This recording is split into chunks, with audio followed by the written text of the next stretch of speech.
I'm probably the least spiritual person I know on the right day, and the most spiritual person I know in about 5 minutes of the day. Because when I was a very young girl, the Lord proved himself to me in a way that I could never doubt him. When his voice came, I knew I would always know it was him, and I would be able to say, okay, I'm in. When I was 17, a man tried to kill me in a parking lot cut my throat and left me for dead. 43 stitches to sew up my throat. And a lot of years fighting me, whatever it takes to overcome being terrified of everything. It's a long story, and I'm not going to tell it all to you tonight. It's in a book, and I'll give it to you in a minute. We'll give you some books after a while. But what I've come to tell you is every one of us walked in here with a need. My need is so severe, if I told you, you wouldn't believe me. I don't think you would. I have needs that if God doesn't do something, it's not going to be okay. It's not going to be okay. Nobody but God can fix it. Nobody.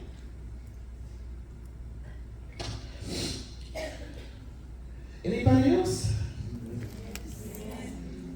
Wow. I'm broken, distraught, and yet, I know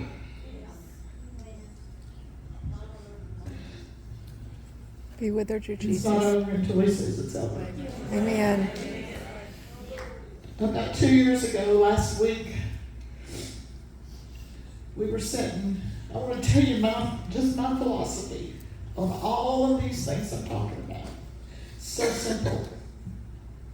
We were sitting down here during this pandemic when it first started, and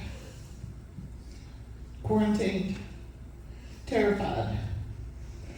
Nobody was working. Church was locked. Buses were parked. Everybody was laid off. My kids were not getting paid.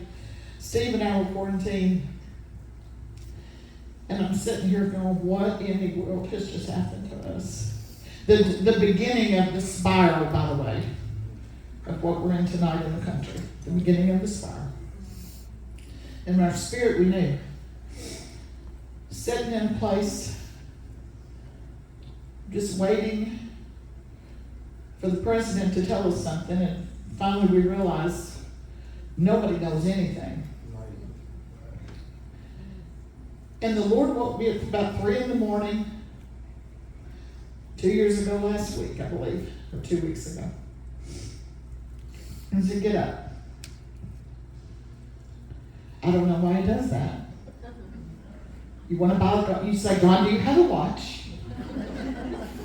Do you know I'm on Central Standard Time? And I am tired because I was asleep anyway. But he got me up. And I went in that little living room. And I'm like, God, I am so uncertain of what's coming the way of our family. What's coming down the pipe for my family, my kids. 19 grandkids. Every one of them in ministry. Every one of them dependent on places being open like tonight. And nothing was open. And the Lord said to me, this is certain as I've ever heard anything in my life, as certain as I'm speaking to you right now, can I trust you? Well, yeah. No, Kathy, can I trust you? 3 o'clock in the morning, there's nobody here but me and you. Lord, yes, you can trust me. I've been praying, Lord. You know I've been praying. I've spent more time praying than I've spent making cakes or eating or anything else. It's kind of a big deal. And the Lord said to me very definitively, but guess what? You're praying for your kids. I'm yet to hear you pray for anybody else's. You're worried about your family.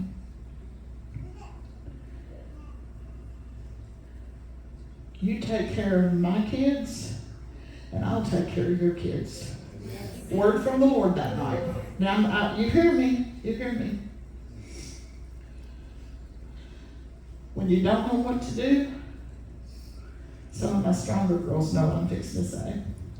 You don't know what to do, what do? You put it on Facebook. Y'all supposed to laugh better than that. I'm getting worried.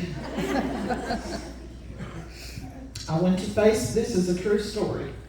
Went to Facebook and I said, I'm supposed to check on y'all. Now, y'all being, 340 million people, I suppose. I don't know.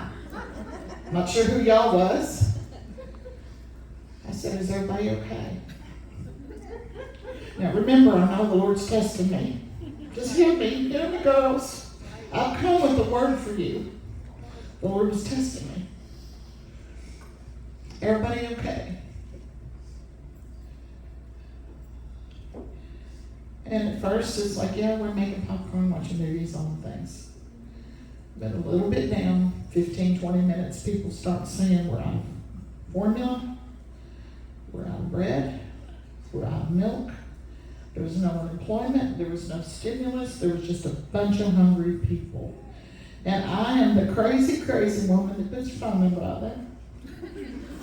You find it, Google it, it's on my Facebook page. You can drive me crazy all night if you want to. I might silence you, it's bedtime. People start texting me pictures of empty refrigerators in New York City, in Pennsylvania, in Philadelphia, even in Mississippi. We had one area down here, we did an entire mobile home park. And in the next 20-something days, we delivered 100, now I'm just talking with one cell phone, quarantined in one little place, at a little 1,100 square foot apartment where we were quarantined. We delivered $100,000 worth of groceries to people all over the United States. This was not the Red Cross. This was God's people, just like you, given to help people that we don't know. We will never see this side of heaven, because God said, do you care about them? Amen. If I had known 2 years ago this week what the next 2 years would look like, I would have understood the test. But I knew it was important, and I knew that I had to pass it. But I didn't know how important it was going to be. For God to say, okay, I'm going to watch you. If you need something from me, here's your opportunity to get your credit and lay it on up, because you're going to need that credit down the road. I knew the day to start and I knew the day to end. That's how God's work goes. I didn't need a board of directors. I didn't need a call from the Red Cross or anybody else. These were people out dropping groceries on porches, and it was Facebook and people just like y'all. Anybody here drop groceries for me? There you go, in the back. I've come to you tonight to tell you from that day forward, we said we would never go out without a mission component. To allow people to be blessed because they understand the voice of God and the principle of giving. That's all I've come to tell you. We decided to take this stronger tour out. Women helping women, women encouraging women, adult women helping little women. And we decided that we would spend our energy and 20 minutes on this platform to tell you ladies that the formula for getting through it all is to care about their kids and let God care about yours. The most Christian thing, in my opinion, I've ever done is to help a child or a mama or a daddy that can never do a thing for me. If you're doing to your neighbor, because they're going to do something bad for you. That ain't what I'm talking about. It's good, do it. Gosh, do it. Make them a pie, let them make you a cake. That's not what I'm talking about.